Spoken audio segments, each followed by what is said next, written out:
Hello, my name's Marty, and this is Tales from the Bottle.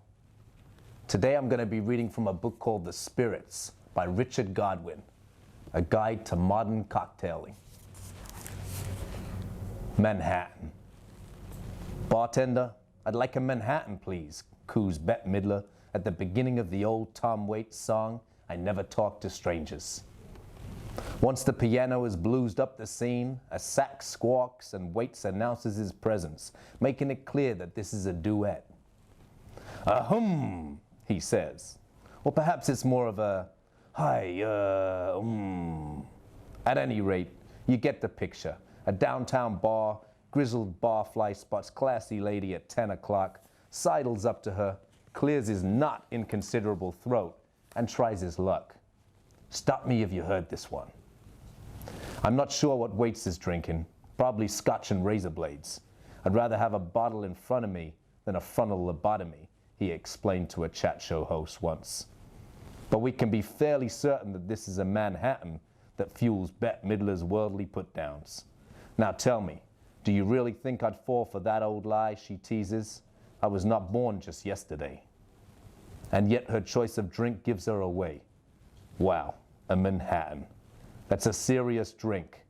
Waits clearly detects that she's seeking a shade of oblivion with which he's familiar.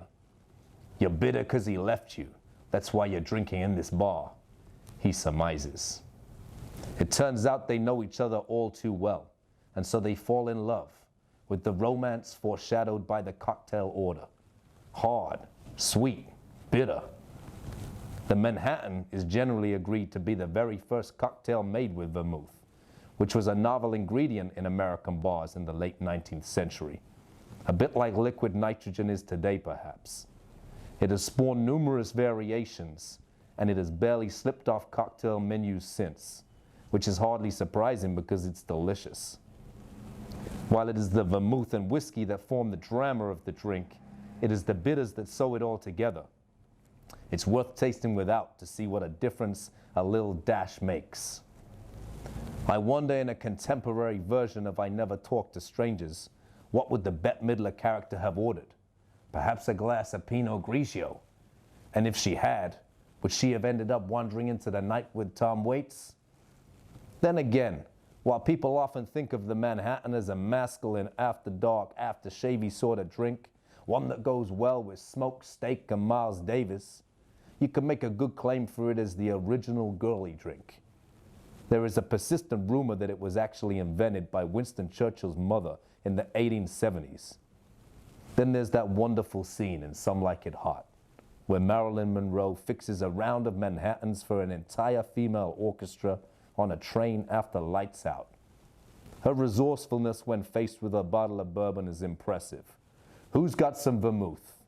Run down to the pantry car and get some ice, would ya? I suppose that's why everyone fell in love with her. Have yourself a Manhattan and enjoy. And think of the city that never sleeps.